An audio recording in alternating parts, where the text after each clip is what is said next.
चमका थे कन्हा के जोर ठीक सिंहोरा ले वैलाली के जोगिया से चमका थे ना जोगिया से चमका थे ना जोगिया से चमका थे ना जोगिया से चमका थे ना जाने पान बंगला के खावे रंगे बत्ती सोदा आहा रंगे बत्ती सोदा सारंग गढ़ के रंगे पछला रे सखी के टिकली है तो आहा सखी के टिकली है तो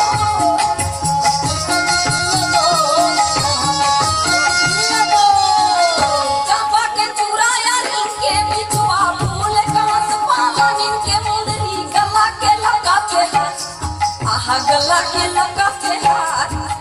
धंधा के चुका मोहन सिंह पट्टर गौरी का जरूरी तो आहा गौरी का जरूरी तो